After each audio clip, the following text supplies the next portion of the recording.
Dictation अभ्यास के लिए हमारे चैनल को सब्सक्राइब करें। चलिए शुरू करते हैं। गति लेखन संख्या 13 GD बीस्ट रेडी स्टार्ट। सरकार जब कानून बनाती है तो कहती है कि मजदूरों के साथ न्यायपूर्ण व्यवहार करो पूर्ण विराम।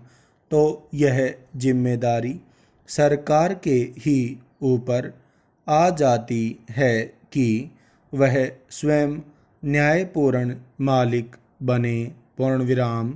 किंतु मैं आपको बतला देना चाहूँगा कि पब्लिक सेक्टर में भी सरकार की ओर से न्यूनतम वेतन निर्धारित किया गया है पूर्ण विराम।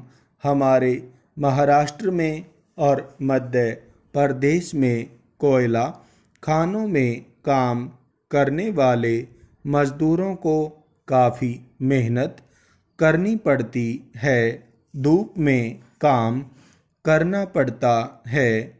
उसी तरह से मैंगनीज की खानों में भी, जो अपने देश का एक बड़ा महत्वपूर्ण उद्योग है, मजदूरों को परिश्रम से काम करना पड़ता है पूर्ण विराम।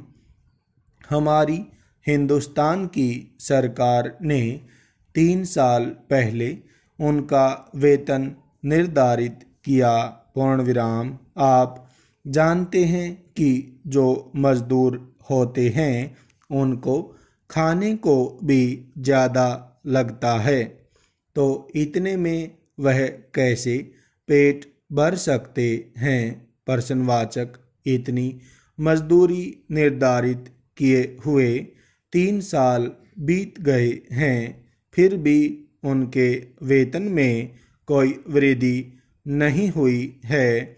और दूसरी ओर हम देखते हैं कि जब सरकारी नौकर का इंक्रीमेंट ड्यू हो जाता है तो वह एक दिन भी नहीं रुकता पूर्ण विराम। वह कहने लगता है कि इस महीने में इंक्रीमेंट था, इस महीने की पगार में उसे शामिल क्यों नहीं किया गया। प्रश्नवाचक।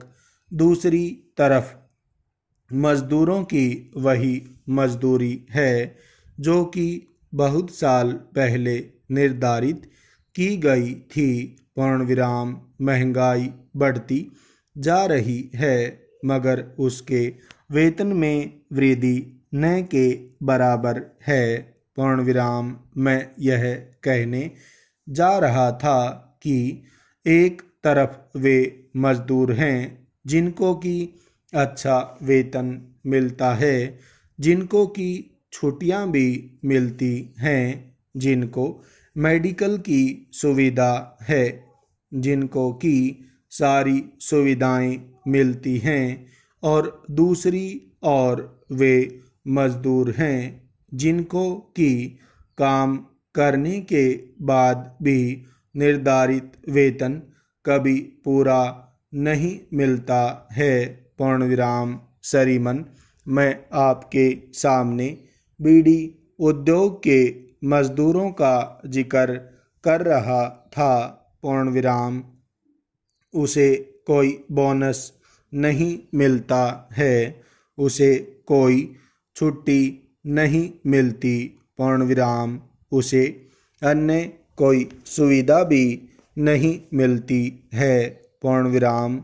इसलिए मैं यह कहना चाहूँगा कि आज जो हमारे लेबर के संबंध में कानून बने हुए हैं वे ठीक नहीं हैं पूर्ण विराम। अगर आप सुप्रीम कोर्ट के जजमेंट को खोलकर देखेंगे तो आप इस बात को देख सकेंगे कि लेबर केसेस का निपटारा करने के लिए वहाँ अलग से बेंच बनानी पड़ी पूर्ण विराम। कोई भी कानून आता है तो कारखानेदारों की मनोवृत्ति यही रहती है कि कैसे उससे बचें। पूर्ण विराम।